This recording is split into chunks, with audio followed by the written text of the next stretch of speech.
Thank you for your patience.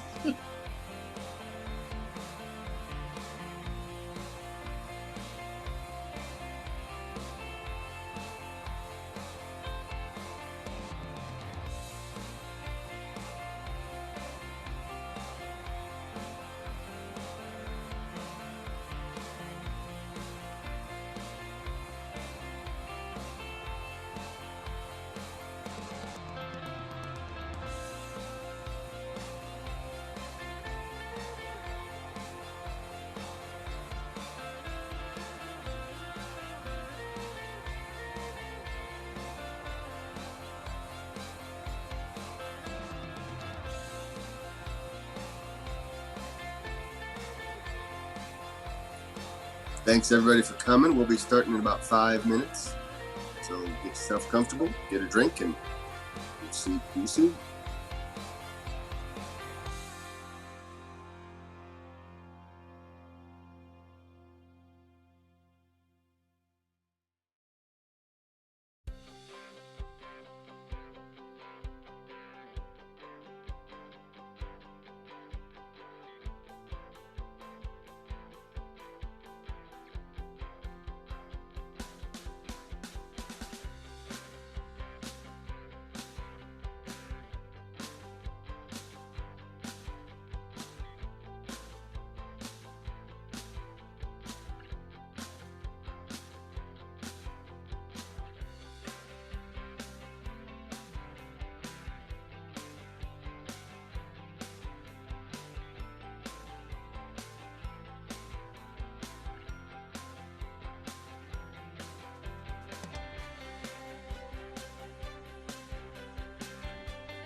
Geo. Welcome, everybody. Hope everyone's having a good day. Welcome, everybody. So we are about to start our number 32 of our series of quarantine comedies, which we started at the beginning of the quarantine. We did every other week. So basically, we're about a year, come up about a year and a half now. Our series of quarantine comedy. We've been doing this in the quarantine. We've had a lot of fun, and I'm planning on keeping doing these. And as long as we have people that want to do them, want to watch them, we can do it. Keep trying to put them on. We've had a lot of fun, and I'm planning on keeping doing these. And as long as we have people that want, it's got some feedback going on there. I'm hearing myself. A lot of fun. Good surround sound. Yeah, I'm talking to myself. I'm gonna start corn. But Yeah. I'm talking to myself. Okay. If you've got the Facebook feed open, if you could turn the sign off on it, there's a delay on that, and it sounds like it's coming back. I muted Paul. I think it was coming from hers. Since it's gone away, I think I had a good guess there. We would love it if you don't have a lot of noise going on in the background. If you would open up your mic so we can hear you laugh when we make a joke, or not laugh when we make a joke, but we prefer the first. Yeah. Hey, humor us a little bit. What can I say? If you want to turn on your video, we would love to see your smiling faces as well, but we understand that not everyone's comfortable with that, but we definitely would love to hear you laugh. The comics that you're seeing tonight, many of them have not been able to do much live comedy. It's just starting to get back to live comedy, and so haven't been able to make much money on something that they love doing. So if you like what you see tonight and you feel you want to let them know how much you like it, we've got 2 donations set up. We've got Cash App at $buttondown-comedy and paypal.me/BD comedy. That money will go to the comedians. Will be split evenly between them. So please, if you like it, please do it. Whether you do feel that need or not, if you had a good time, follow us on Facebook, Twitter, Instagram. Let your friends know you had a good time. We would love to see more audience members, bigger audience, just more energy, more laughs, much more fun for everybody. Now that I've gotten all that boring stuff out of the way, let's get to some jokes. So I had a scratchy throat the other day, and I texted to a friend of mine that I was sucking on some balls. My phone autocorrected that to sucking on some balls. I know they have that machine learning, but I did not know it was that good. It really is getting to know me well. So I was doing some moving with my daughter. She's moved into a new apartment, and I was helping her move, going up 2 flights of stairs, boxes and furniture, and I really haven't had much exercise over the last year and a half at the quarantine. I mean, the first time I played volleyball after quarantine was dying down, I broke my toe. It's not boding well. So after 2 days, Lord knows that I am panting like a dog in the desert. I'm hunched over like a spring breaker after the 4th keg has been drained. The cat, who likes nobody, rubs on my leg, looks up at me with those eyes that just beg to say, hey, if you're going to die, do it here. I haven't had meat in years. But I went through the quarantine. I was good. Didn't get COVID. I did, however, have a very nasty cough. And I coughed so hard, I would pass out. That wasn't the nasty part. The nasty part, it would wait until I was asleep, start coughing, wake me up so I could pass out. I was already asleep. That's just mean. And of course, I had to get a steroid shot. I hate shots. And it hurt, but not as much as the Band-Aid. I have a hairy ass. Well, a little less hairy now. I did get my vaccine, but I'm confused. I still don't know. Was it supposed to be after the first shot or the second shot that you get the mutations? I mean, you got to know, because if you don't know what mutation you have, how do you know which costume to wear for your crime fighting? And if you get the third arm and you haven't put the hole in the back, it just looks like a hunchback, and that is not a good look. I didn't get to do any crime fighting, and really nothing happened. I mean, my middle testicle was a little itchy, but other than that, I was good. I am the father of two daughters. It's not the dream. It's not the dream I had when I was younger to be surrounded by women. It's not the same. I mean, the cat's female, it doesn't listen to me either. But as a parent, you have those moments where you get to pass along your wisdom. My daughter was about 5 years old at the dinner table, talking and eating at the same time. Chance, honey, don't talk with food in your mouth. Without missing a beat, she reaches in, takes the food out of her mouth, and holds it while she talks. I can't get upset. She did exactly what I told her to do. So there was a good life lesson there, and I learned it quite well. And as comedians, so much of our comedy is, based on our childhood, that trauma that is our parents. And my parents were fucking awful. For comedic value, they were nice. They brought me up to be nice. I mean, my mother bought me a life insurance policy, for Pete's sake. But I think that's so she can say, I brought you in this world. I could take you out. I'm just making a little bit of money on the deal.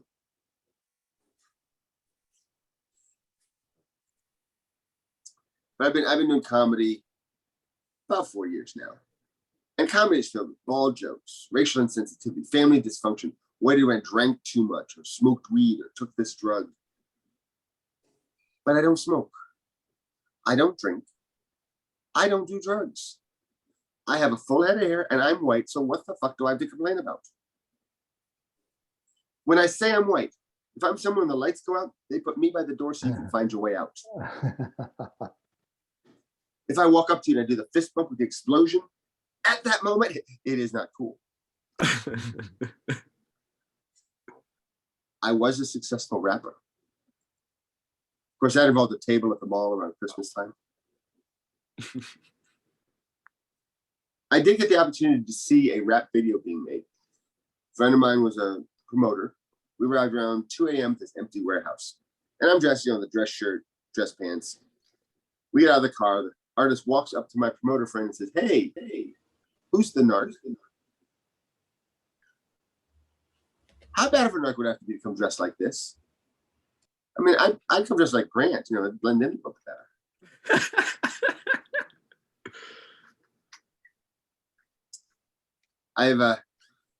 I've seen over the last few years, women have stood up and taken back their power, stood up for their rights.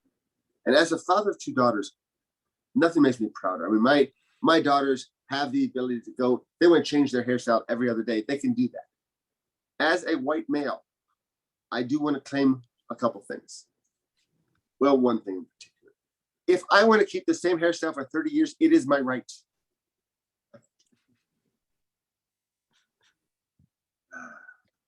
All right, well, that's my time. Let's move on to some funnier people than me. We've been doing Zoom comedy about 1.5 years now.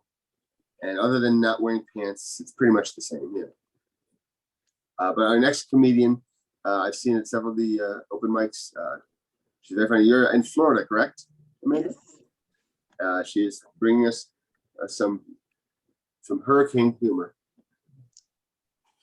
Let's get her on this spot right here. And please, let's give her a big round of applause for Amanda. Hi, everyone. Wow, it is really good to be here in my bedroom. I haven't done Zoom comedy in a few weeks, so it was really nice to not have to wear anything fancy for this. Like Geo said, I am in Florida. I used to live in New York, and then I moved to Orlando. So that's how things were going really well for me in New York. because that's what you do when your life is together. When I was living in New York, I had a lot of shitty things happen, and it started young.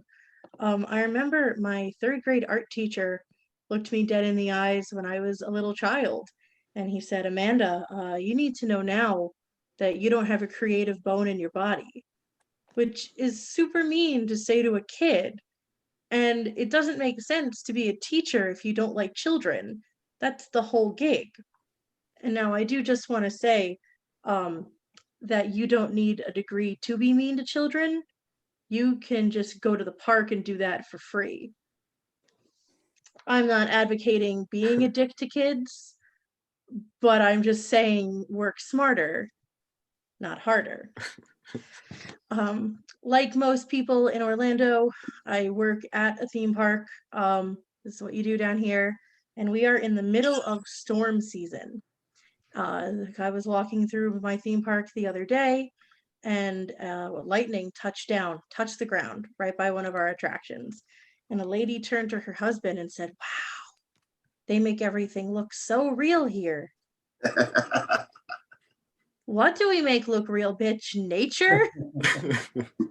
My God. I was a little worried about her. I hear a lot of strange things like that from people who come to our park. I'm not going to mention which one I work for, but for legal reasons, it may or may not have a castle. A few weeks ago, I was standing outside of the little cart that I work at, and a family came up and they said, "Hey, we walked in, we haven't seen the castle in a while. Did you guys paint it?" I was like, yeah, it used to be gray and blue, and now it is pink and gold. And then the lady turned to her husband, who hadn't said a word at all, and said, "See, Derek, Amanda here says you're a fucking idiot." Amanda Okay, didn't say anything. what can I get up? Hello? Hello? Okay. I thought someone wanted to have a conversation. Now is anyway, oh yeah, I was talking about a lady emotionally abusing her husband on a family vacation. We've been there for a while.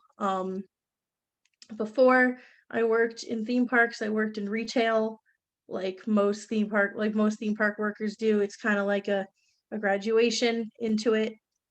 I remember I worked at a plus size women's store. I worked there for the discount, and I hated it. There's a lady I will never forget. I was ringing her out, and I was like, "Oh wow, this dress is beautiful. This is gorgeous." And she said, "Thank you. I'm gonna die soon. I want to be buried in this." So do you not want the store credit card then? I think about that lady a lot because she handled that very well, and I didn't.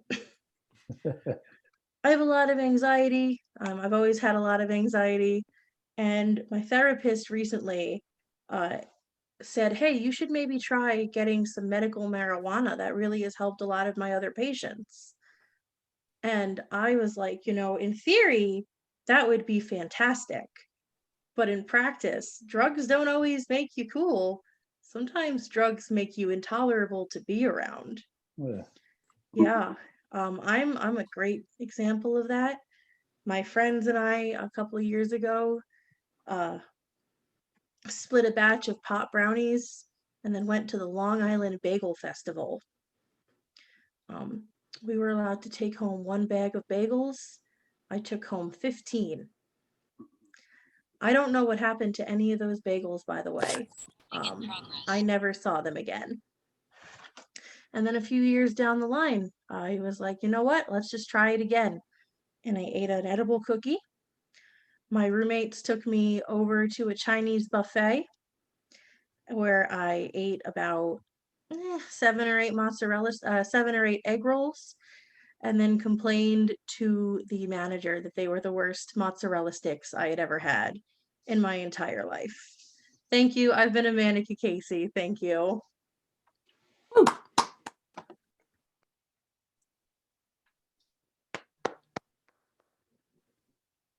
Hey, sorry about that. She caught me off guard. She was fast on that. Pull the ripcord on there. Thank you, Amanda. Yeah, I know how you feel about those edibles. I was on some edibles earlier today, and I was a little off. I wasn't sure how strong they were. Not sure how much they put in edible underwear.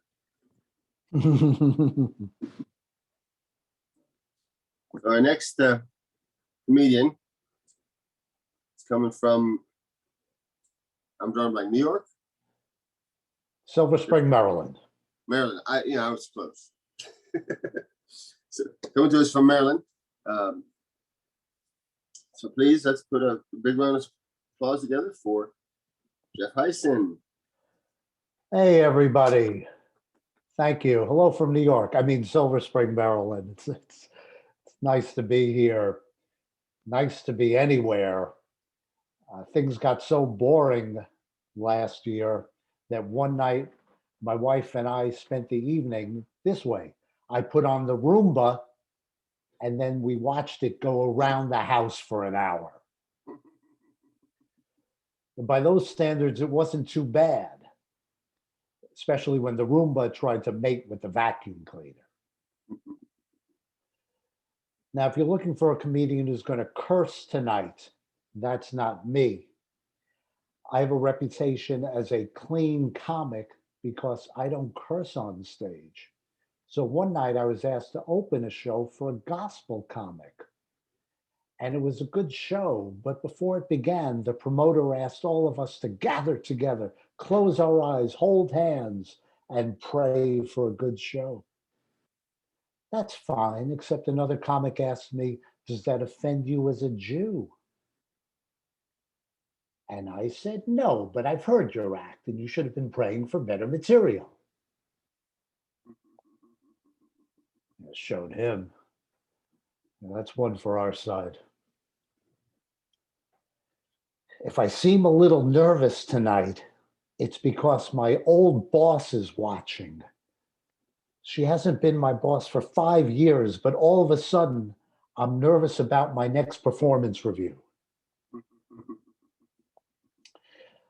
One of the older comics around, and one night before a show, the other comics were discussing the effects of drug use on comedy. They asked me my opinion, and I said, Lipitor has no effect. I had another show and the DJ asked me what song I wanted to hear while I walked on stage. And I said, Uptown Funk, sung by Bruno Mars, because that's my jam. And he played Tiny Dancer by Elton John. Not exactly the same. I asked him why. He said, you're old. I thought it was more appropriate. That's not nice. Even Twitter knows I'm older. Under who to follow, it said that I should follow the Twitter feed of the place where I got my colonoscopy. Why would I do that? Vacations would be nice to do that again. I remember a guy at work got back from vacation and I asked him how it went. And he starts telling me all the things that went wrong on his trip. Don't do that because you weren't at work. You were on vacation. While you say that the food was overrated, I was at my desk eating a lean cuisine. While you say that there wasn't enough to do, I was busy trying to figure out a new password with a special character, which is difficult for me because I believe that all characters are special. Why are we creating class divisions between the characters? I'm an ampersand. I'm special. Snooty ampersand. Thinks he's part of the 1%. And don't get me started on the umlaut. And while you found the drinks to be watered down, I walked down the hall and found that there was no toilet paper, which I needed after the lean cuisine. So never again complain about your vacation. And for those of you who are keeping track of factual accuracy, everything I say here is based on something that happened in real life, but I'm aware that the umlaut is not one of the special characters. I just like saying umlaut. I got in an elevator, thank you, and a guy gets in and starts talking about politics in an elevator. You can't do that, especially these days. That's a breach of elevator etiquette. You see, I believe there's only one acceptable topic of conversation in an elevator: how fast it's going. We got a local, we got an express. That's it. That's the entirety of the elevator conversation universe. But not everyone's catching on. I got in an elevator with two women. I pressed 3, they pressed 5. One of them turns to the other and asks, "So how was your date?" And the other one said, "It was so romantic. We had dinner, then we went back to his place, and then And they turned to look at me as the door opened on my floor. But I'm not going anywhere. I want to know what happened. So one of them asked, "Isn't this your floor?" And I said, "Yes, but that was before I knew you had a date. Please keep talking. I'll just stand in the corner. It won't be creepy at all." Oh, and as for that guy that started talking about politics, I got so mad, I pressed all the buttons and told him about my colonoscopy. See how he likes that. I mentioned that I have a day job, or at least I should have. I have a day job. Some of you are going, "Good, you need one." Thanks a lot. Thanks a lot. I'm a lawyer. Hold your applause for lawyers. But I don't like talking about being a lawyer when I'm on stage. And I think that's because we don't know each other yet. And when people meet a comedian, they say nice things, like, "Tell me a joke, say something funny." That doesn't happen with lawyers. Nobody meets a lawyer and says, "Say something in Latin."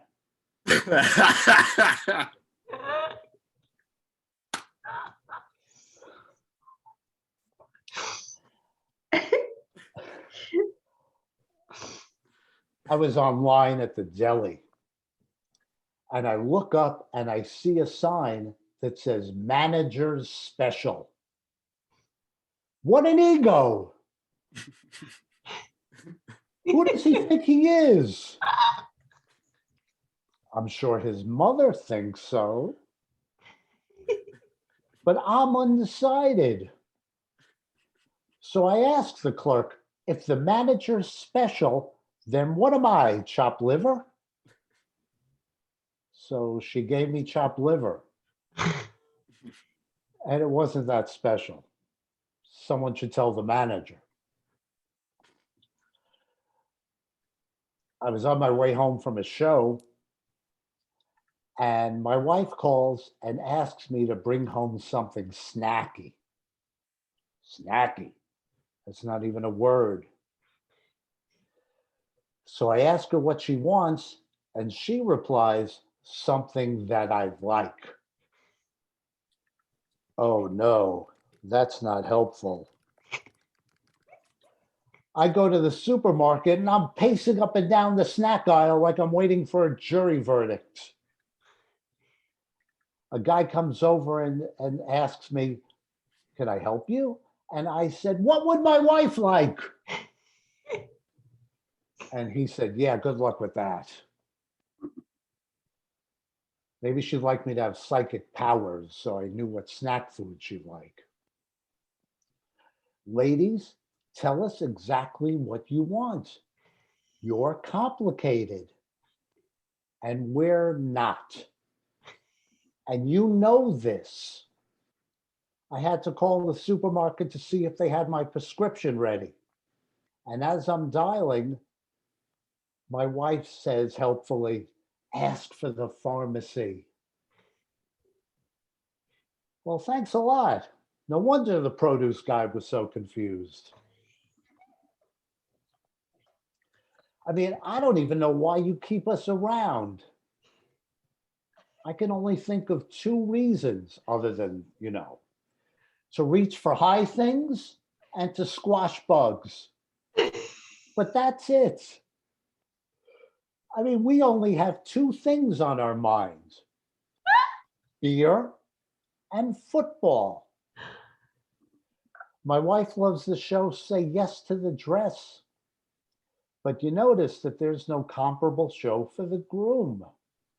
That's because it would last for 5 seconds every week. Tonight on Say Yes to the Tux. Guys, what do you think of this tux?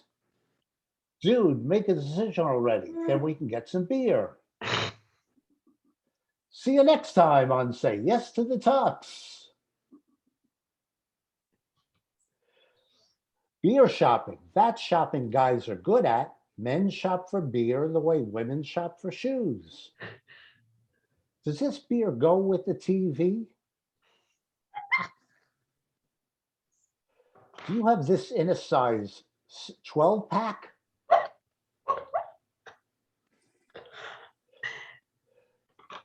Every time you watch a football game, the announcer says the same thing. Coming up after the game, the post-game show. When else is it going to be on? During? It's almost football season, which means people want fantasy football advice.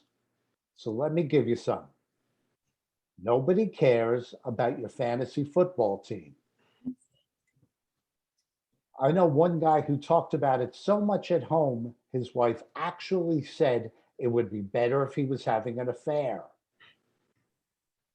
because he wouldn't talk about that. Now, one thing we've learned during these troubled times is how much corporations really care about us. I bought shoes online and immediately received an email which said, "Thank you for joining us in our mission to create a more sustainable future." I did no such thing. All I did was pay for comfortable footwear. I didn't pay to join a cult. And the next day was another email which said, "With your next purchase, we will feed a starving child." Don't threaten me. They're holding some poor kid hostage in the factory, so I'll buy more overpriced shoes. That's horrible. You got him, you feed him. This isn't on me. And the next day, another email invited me to go to their Instagram page where they post about sustainable technology and the human experience. Oh, hard pass. This human's experienced enough. You see, they're just shoes, at least to me. I don't think about them that much. One day I went to work wearing mismatched shoes, and it's not like they were a little bit different. One was black, and the other was a slipper. And I didn't notice until 3 in the afternoon. Another thing I've realized during this long period at home, after all these years of marriage and all these months together, my wife and I have run out of things to talk about. And I know this because last week at dinner, we had a conversation about celery. Yeah, celery. And not just whether we like it or not. You think that would be the extent of it. But salt or no salt, fruit or vegetable, it went on for a while. In other words, I'm really glad to see other people tonight. But celery is one of the only foods that my wife can eat. She's a lactose intolerant pescatarian. That's not as sexy as it sounds. You want to go out to dinner with us? No, you don't. We go to a restaurant and I just sit there while my wife scrutinizes the menu looking for contraband ingredients like dairy or flavor.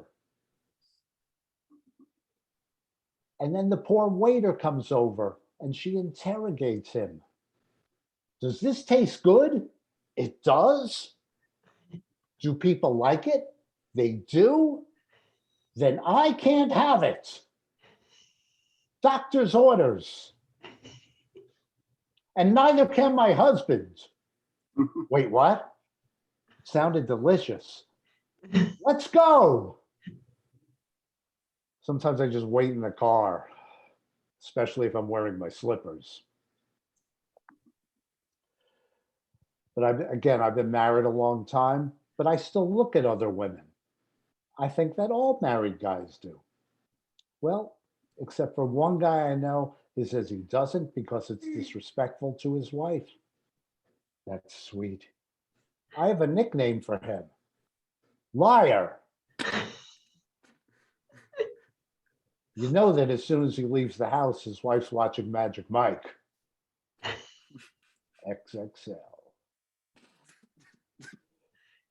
A young guy I know asked me what marriage is like. I said, let me tell you a story. My wife asked me if I wanted to go somewhere, and I said no. And she said, oh, we're going. And I said, so why'd you ask me? And she said, I wanted you to feel as if you were involved. And that's what marriage is like. My wife was holding a hammer because she was putting up a picture. And I said, I better stay away from you while you're holding that hammer. And she looks at me cold in the eye and says, that's not how I would kill you. I said, you've thought about this? She said, it's my backup plan. That's good to know. But after all these years of marriage, my wife and I decided it was a long time to shake things up. So we did. We went to a different Target. Yeah, we did the same things, but in a different order. It was crazy. When you're married, it's important to communicate. Well, last night I got into bed, I looked down and I saw this sign. Your message received. On the day of our anniversary, I went to her Facebook page and I wrote, happy anniversary to my wonderful wife. This counts as a card. She didn't mind. We've been married for so long, we just get each other whatever cards are on sale. You don't know how many times we celebrated Kwanzaa. I've been married for so long, I wouldn't know what to do with another woman. I was in a bar with a friend and he pointed out a woman and asked me what I thought of her. And all I could think was, there's a woman who knows when it's recycle day.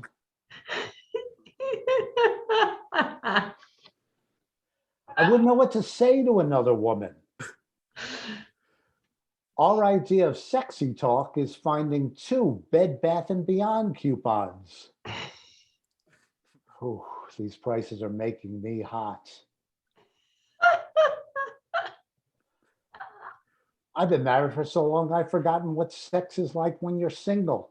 There's a single guy at work. He said, I can't wait to go home. My girl's going to be there. We're going to have sex tonight. And I said, but it's Tuesday.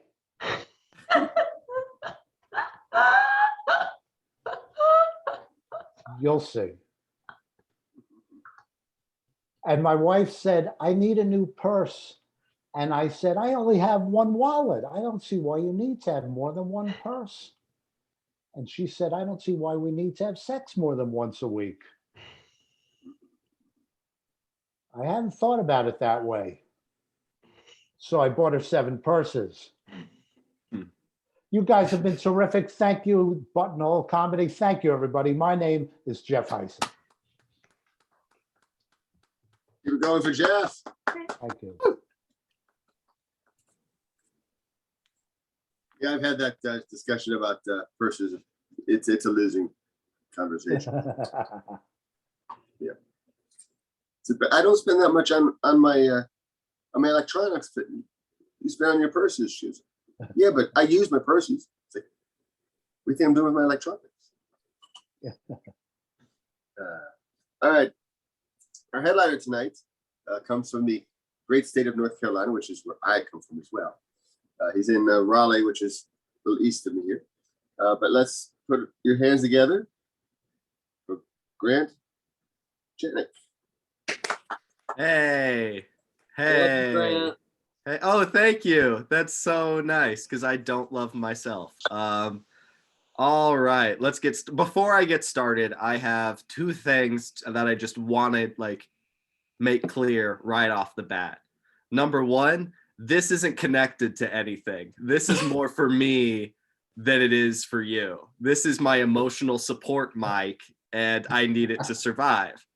Number 2, I know what you all are thinking, and no, I am not the kid from Polar Express.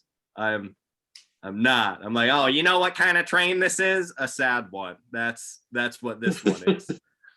So, all right. Thank you so much for having me. Also, give it up for your previous comics and whatnot. They did absolutely amazing. It was incredible. I like that in lieu of all of these circumstances, realistically, we were all able to get together. And without the pandemic happening, I wouldn't have been able to connect with comedians from all over the country. It's a really, really humbling feeling. And one thing that I really want to do is bring that positivity into my set. So I want to keep it really fun. I want to keep it really lighthearted. And my entire show is going to be about how I flipped my car when I was 17. I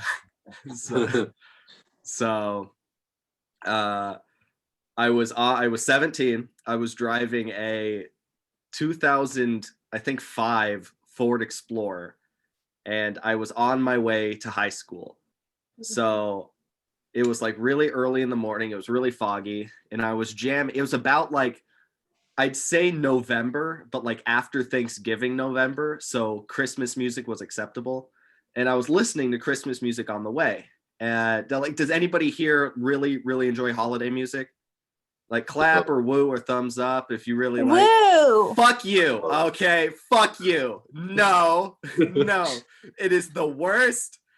Holiday music sucks. I'm sorry. You know those people that are like, oh, you can only listen to holiday music after Thanksgiving? I'm the kind of person that says, no, you can't. You can't listen to it anytime. What the fuck kind of... It's a holiday that gets its own music.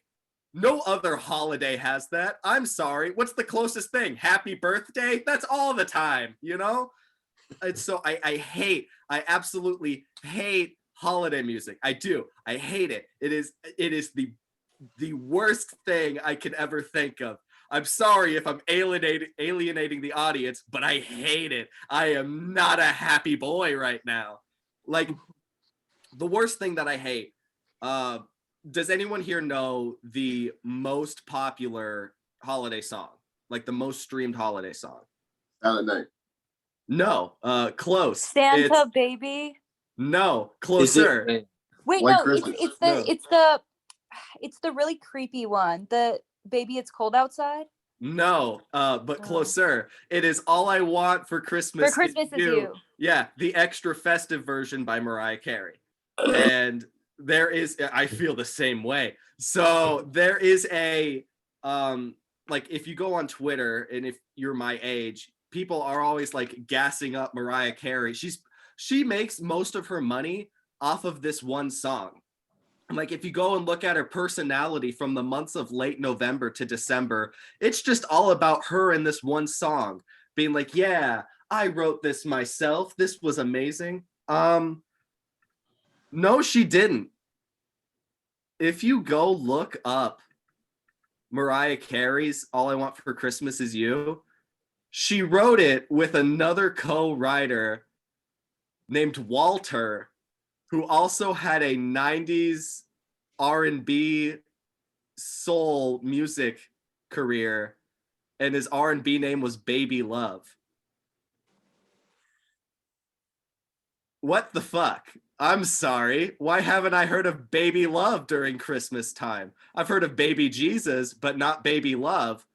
Like, I'm sorry. That's like if Mariah Carey's mom was like, hey, go write a hit Christmas song. And she was like, okay, mom. And then the mom was like, but take your brother Walter. And so like Walter was like, oh, I'm here too. And she was like, damn it, now I have to take Walter. So she looks at him and she goes, Walter, what do you want to make a song about? And he goes, Christmas. And she wrote that song. That's what that is. So I'm going to school. Listening to I'm just listening to Christmas music, and I was not happy to go to school at all. I've never enjoyed school. I've never been, like, my work ethic when it comes to schoolwork was never really the best. Like, I have a small question for you, and applaud if you feel the same way, but have you guys ever started something like really, really small, like so minuscule, and about like halfway through, you're just like, I don't care about this at all. So you just gave up on it. You're like, I'm not going to finish this. Right. I'm hearing some claps, right? Yeah. Mine was college. I did not finish college.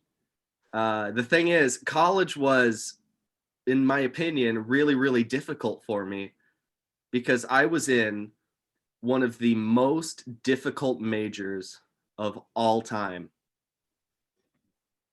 Theater. Yeah, no, That's true. That's the first time I've gotten a report to that. Oh, No, it's true.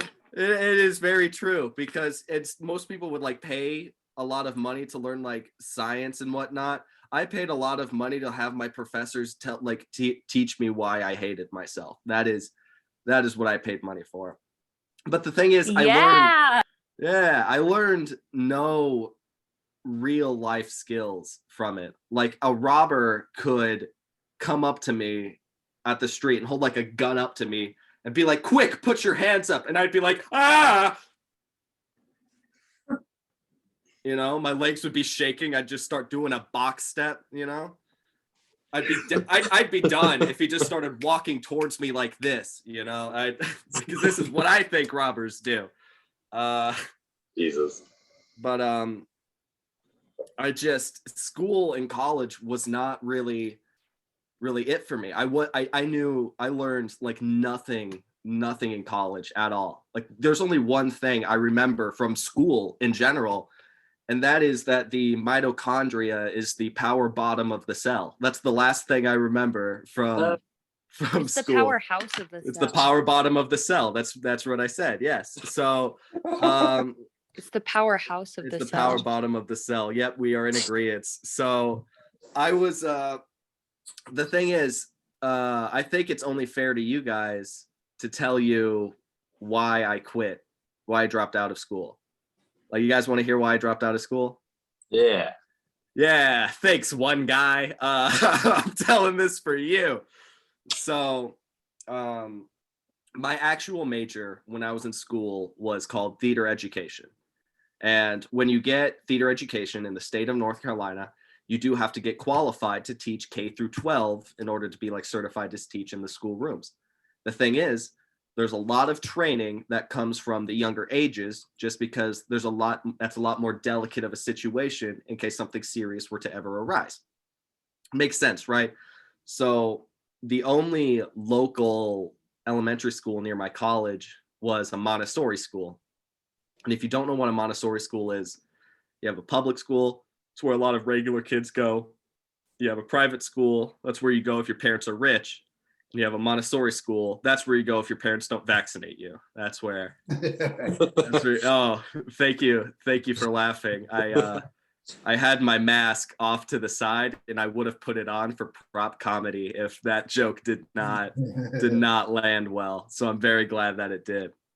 We love being vaccinated. That I really is. Anyone not? It's kind of awkward if you. No, it's in my opinion. Look, I mean, in terms of political, I don't like getting political up here on stage. So believe what you want, let people do their thing, and shut the fuck up. That is my opinion towards politics at all. That's like, I feel like that should be a common consensus, you know, do what you want, shut the fuck up, and live your life. So anyway, I'm working at this Montessori school, and they had to have classes outside a lot of the time because that's just how they wanted to be. They wanted to be really artsy and have class outside, which is totally fine. The thing is, we'd have to keep bug spray on us because if the kids were ever bitten by a mosquito, they'd die because of the previous joke. So one day I'm dealing with a problem child, and I'm not allowed to say his name because of like security reasons and whatnot. So I'm dealing with Timothy, and he comes up to me, and he like bit a kid or something, I don't remember. And a little girl named Anaya walks up, and Anaya was my absolute favorite. Anaya could like do no wrong. And Anaya runs up to me. She's like, Mr. Grant, I'm all out of bug spray. Can I have some? But I'm still dealing with Timothy, right? So I hand her my can of bug spray. I'm like, I'll help you in a minute.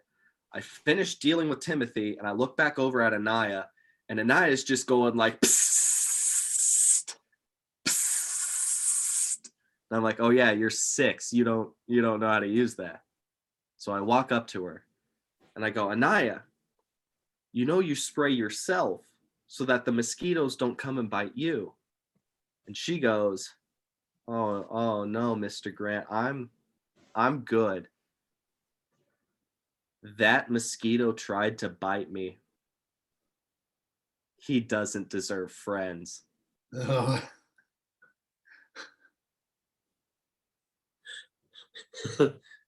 I dropped out the next fucking day. You think I'm staying for that shit? No, I'm not trying to get murdered.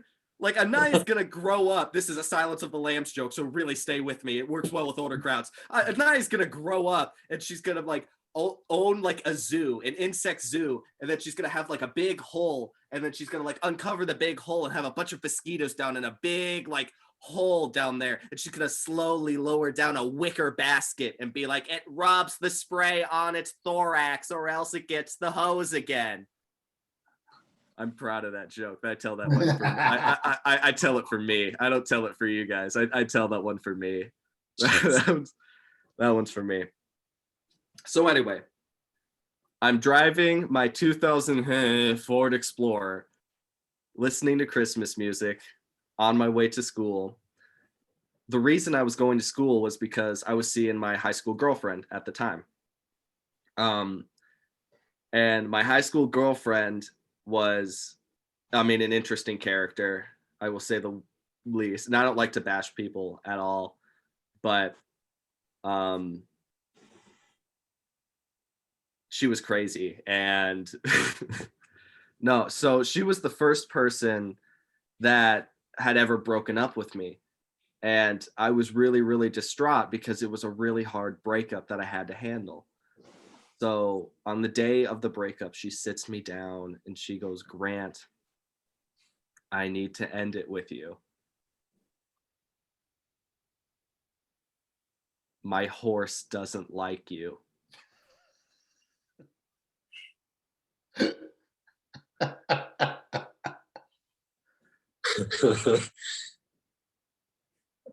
I never met that fucking horse in real life. What the fuck? That's such a judgmental horse. What the fuck? I'm sorry. That you have a mean horse. You have the Mean Girls version of, you have the Regina George of a horse, you know? Like I'm imagining she's petting his mane and it's like, just started seeing this guy. His name's Grant. What do you think about him? And the horse goes, nay. It just took a time. Bad. That's my favorite joke. That's my absolute favorite joke. I will tell that one every time. That one's really for me. You know how I said the last one's for me? No, that one's for me. I'm very single, if you can't tell by the shirt with flamingos and palm trees on it. That's very. I'm single. I think the reason I'm single is just like I have a lot of anxiety. So it comes out a lot and it comes out in different ways and I'm always in my head. Like dating is one of the most complicated things for me just because I'm constantly thinking about what I'm going to do, what I'm going to say, you know, what's the next thing I say. It's just really difficult for me. And first dates are the absolute fucking worst for one reason. There is one fucking reason that I hate first dates. So we'll pull up to the restaurant, right? We'll pull up to the restaurant and I'll get out and I'll like open the door because Mama raised a Southern gentleman. You know I'm opening the door for you. So I'll open the door and I'll be like, hey, look, chivalry's not dead, right? And they'll be like, yeah, it's not dead. So they'll walk in and then like I'll follow their gaze in and I'll see another fucking door just chilling. What the fuck, Applebee's? Why do you need a cove of mysteries? Now I have to, there's no second door protocol. How do I open the second door? What the fuck do you want me to do? Just like maneuver past this family of four sitting there just happy to get their like mozzarella sticks? No. Or do you want me to be like, oh, let me hold the door open for you, but walk in first because I'm the queen. I need to get both doors. No, I don't know what to do. And I can't go and figure this out to go on this like really, really fun date to ask all of these wonderful questions such as, oh, what's your favorite color? Mine's green. What kind of music do you like? I like all music except for country because I have a personality and that's why I'm single.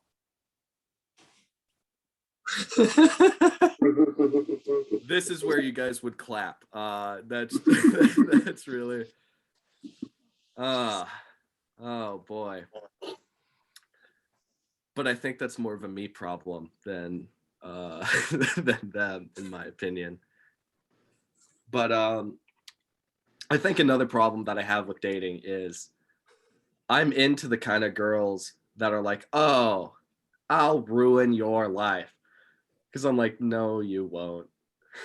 You won't. Like, what are you gonna do? Anything bad you've ever said like to me is shit I've already said to myself, you know? What are you gonna say? Oh, you're immature and it's hard for you to make decisions. I'll be like, nuh-uh. Well, maybe. Shut up, you know? I was talking to this girl once and I mentioned that my birthday is April 20th and she goes, oh, that means you're a Taurus. And she goes, that means you're a Taurus. You're really fucking stubborn. And I was like, yeah, I guess.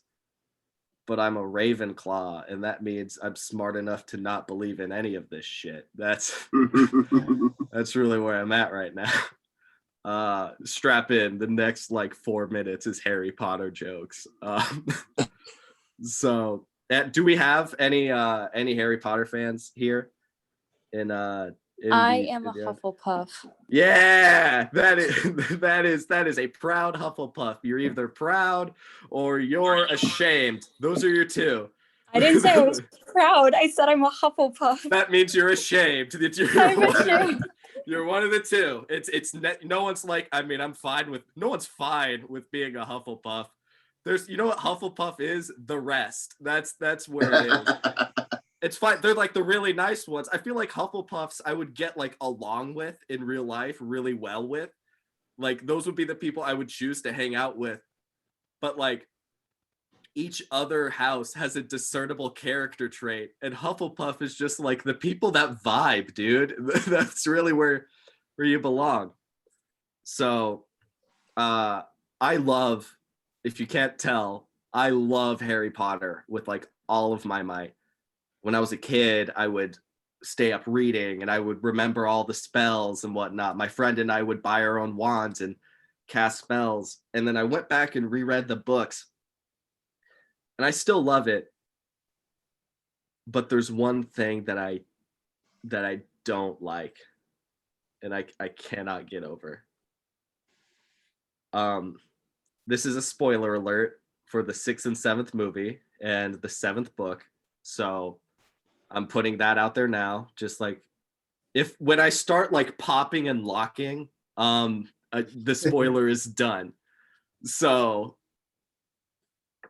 in the 6th book, or in the 7th book, in the 6th and 7th movie, Voldemort, who's the evil bad boy with no nose, basically split his soul into 7 different objects and hid them all across the world. And so Harry doesn't go back to Hogwarts.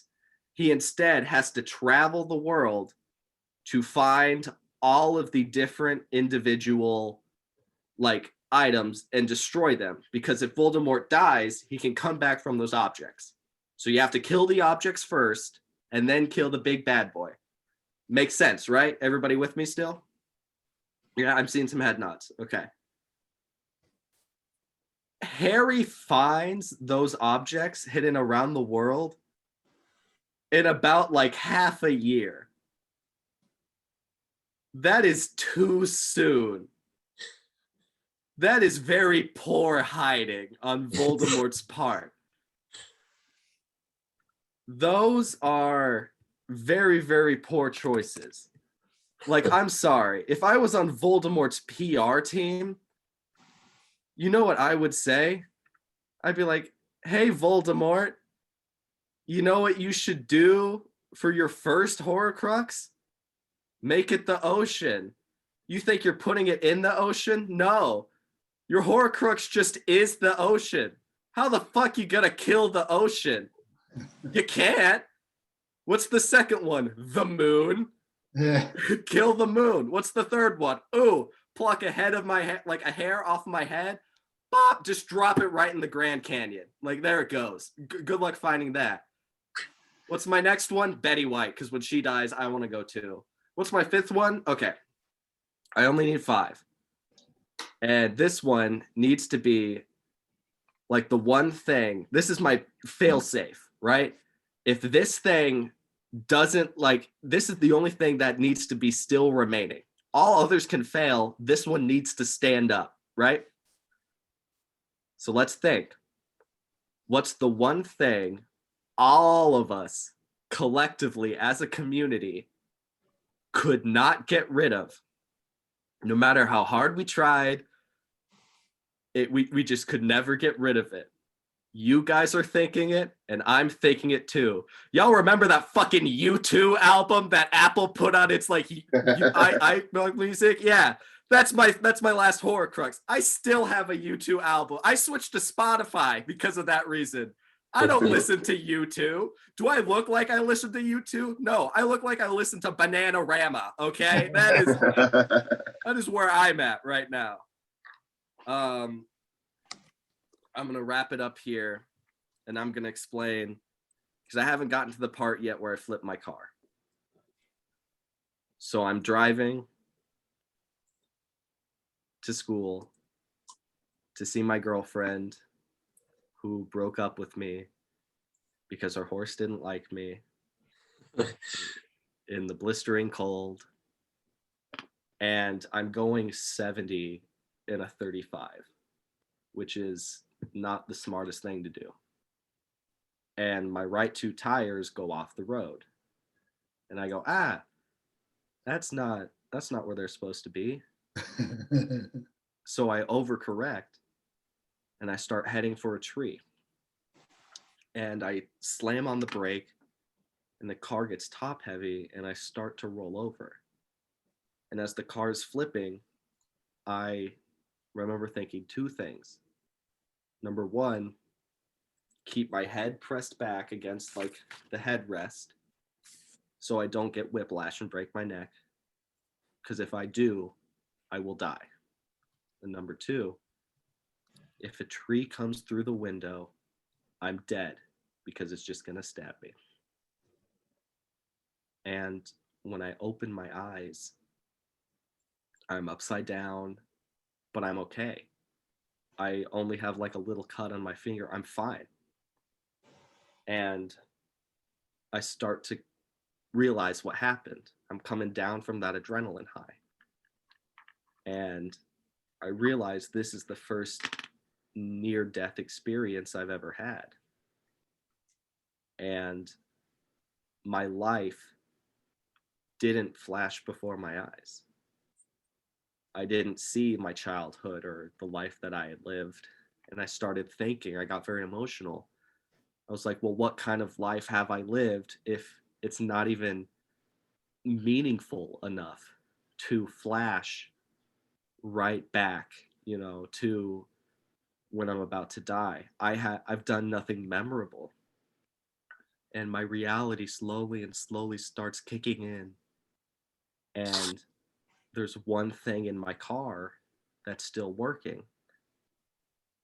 And it's the radio. And there's one song that's playing.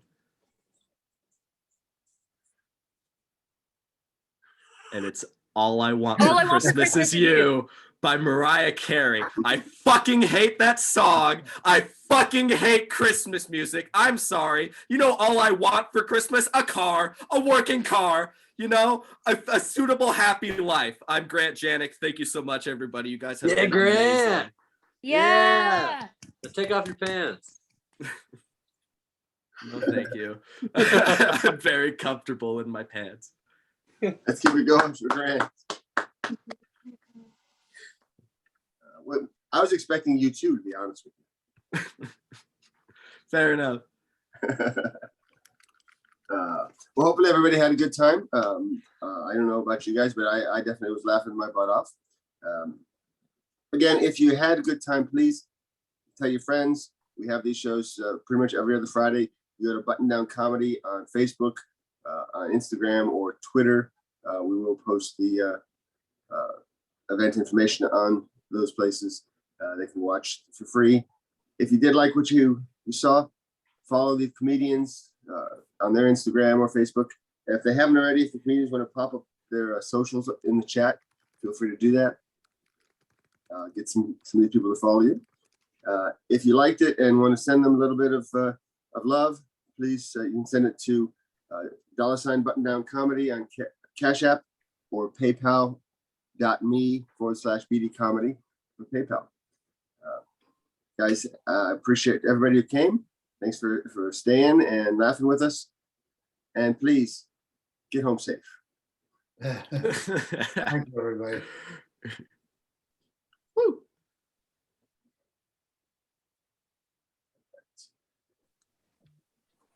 Yeah, great job.